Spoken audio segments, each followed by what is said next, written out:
Ok, banda, bueno, para todos los que estamos, por supuesto, al pendiente del combate de David Benavides y David Morrell Jr., quiero compartir con ustedes un artículo, un escrito llamado La inseguridad de David Benavides amenaza por Morrell. Este es un artículo de Boxing 247, quien para mí son haters de David Benavides, pero me parece bastante interesante ciertos puntos y bueno, vamos a irla leyendo y vamos a ir comentando ciertas cosas.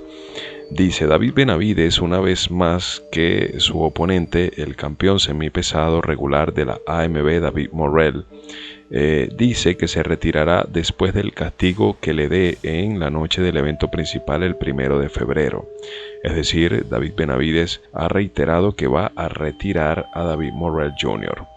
El frágil ego de Benavides. Entonces, escriben aquí, dice, no sé por qué Benavides está tan empeñado en enviar a Morrell al retiro. Lo hace parecer inseguro como si no pudiera soportar que la competencia amanece su estatus. La competencia es buena, pero me pregunto por qué Benavides se siente tan amenazado por ella. Lo único que puedo pensar es que realmente no cree en sí mismo porque la gente no habla como él lo hacía. Es decir, aquí lo que yo entiendo es que no se siente tan seguro de sí mismo David Benavides porque la gente quizás no lo está alabando, no lo está mencionando tanto como el monstruo mexicano, entre comillas, que solía ser en la división de las 168 libras, ¿no? Entonces, bueno, dice, Morrell quiere derribar a Benavides de su pedestal delirante y demostrarle al mundo que no es el rey de la división de las 175 libras que él cree ser, es simplemente lo que llaman en Cuba un pollito gordo. El ego de Benavides está fuera de contacto con la realidad y definitivamente necesita ajustarse a cómo se ha visto desde que subió a 175. En ese momento parecía un peleador promedio en su debut en peso semipesado contra Alexander Bostic el 15 de junio. Su fanfarronería fue la misma, pero su desempeño no se acercó ni por asomo a como había peleado contra peleadores más pequeños en 168. Aquí obviamente tienen algo de razón, ¿no? Obviamente el desempeño de David Benavides esa noche no fue el mismo.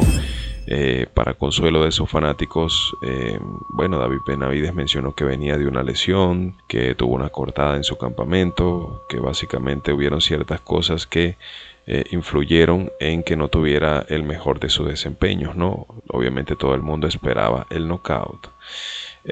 Si Benavides pierde esta pelea contra Morrell, será interesante ver si todavía se jacta de sí mismo de la misma manera o si pasará por una fase de reajuste como la mayoría de los peleadores después de haber sido azotados o después de haber sido derrotados.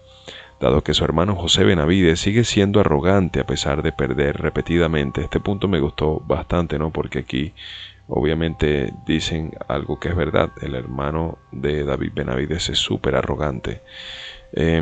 Dado que su hermano José Benavides sigue siendo arrogante a pesar de perder repetidamente, David seguirá creyendo que es el mejor. Será divertido ver cómo actúa, cómo sucede con cualquier peleador que ha sido expuesto, pero que todavía actúa como si fuera el rey. Entonces, sería un error que Benavides buscara el knockout en esta pelea contra Morrell porque quedaría expuesto a recibir un golpe de David Morrell Jr., quien tiene un récord de 11 victorias, 0 derrotas y 9 knockouts. Benavides parece estar teniendo dificultades para adaptarse mentalmente a pelear en 175 y no ser el terrible monstruo mexicano entre comillas que era cuando peleaba en el peso supermediano.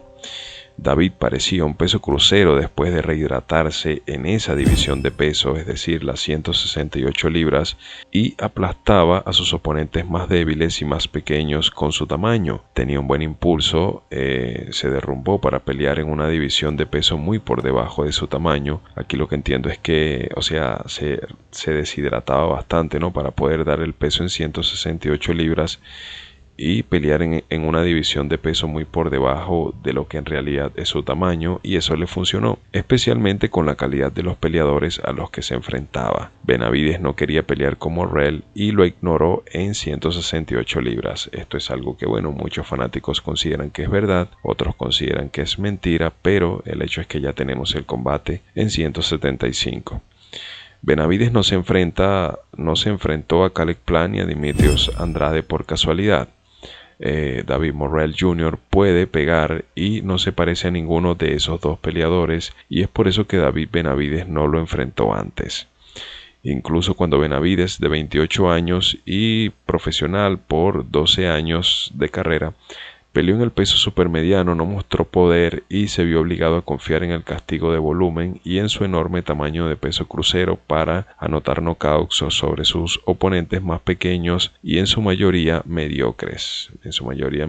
Porque obviamente muchos de los oponentes en 168 fueron boxeadores tipo clase C, clase B, y dos de los rivales o los rivales más de renombre que enfrentó Benavidez allí, pudiéramos decir Dirrell tal vez, pero ya un Dirrell acabado, Caleb Plant, Dimitrios Andrade, este boxeador que peleó contra Gennady Golovkin también, obviamente no cuenta porque ya estaba súper veterano, súper cansado, incluso él subió de peso cuando siempre fue un peso mediano, Lemieux, y sí que bueno, tiene algo de sentido, ¿no?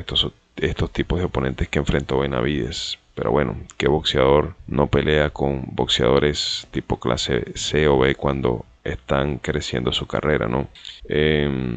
Bueno, David parecía, a ver qué sigue diciendo. Bueno, cuando subió a 175 libras en junio pasado contra Alexander Gvozdyk, no tenía potencia en sus golpes y estaba poniendo todo lo que tenía en cada golpe para generar potencia de peso semipesado. Y sí, ¿no? Si uno ve esa pelea nuevamente, al menos los 6, 7 primeros asaltos, David Benavidez se veía que lanzaba con todo. Obviamente estaba buscando el knockout, pero curiosamente, bueno, un Alexander Gvozdyk que a pesar de que ya está veterano, se veía súper fuerte, hermano. Prácticamente los golpes de Benavidez no le hacían absolutamente nada.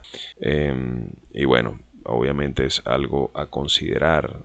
Yo pienso que esta pelea está mucho más pareja por el tamaño de Morrell, por el tamaño de Benavidez, obviamente por la juventud de ambos, por el peso en el que están. Es el peso más parejo en el que ambos pueden estar, porque incluso David Morrell Jr. también era bastante grande para la división de las 168 libras. Entonces pienso que eso hace muy parejo este enfrentamiento entre los dos. Pienso que aquí ninguno de los dos tendrá nada que decir el día de mañana, quien sea que salga derrotado, ¿no? Ambos están peleando en el peso que es para el tamaño que tienen, con la juventud que tienen, con las habilidades que tienen. David Benavidez ha dicho que ya se recuperó al 100% de las lesiones que había enfrentado cuando peleó contra Gvozdyk, así que por esa parte no debería de haber excusas. David Morrell Jr. ha dicho que está también en óptimas condiciones, ya solamente faltan pocos días para la pelea y simplemente no debería de haber ningún tipo de excusas por parte de ambos y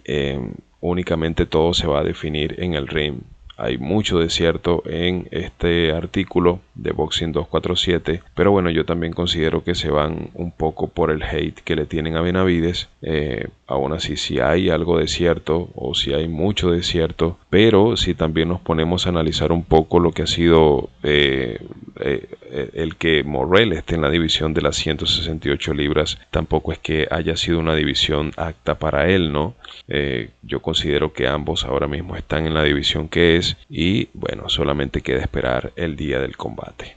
Pero bueno, banda, como siempre, ¿qué te pareció este artículo? ¿Qué opinas tú de este análisis? Déjanos saber tu predicción y tu opinión, como siempre, allá abajo en los comentarios.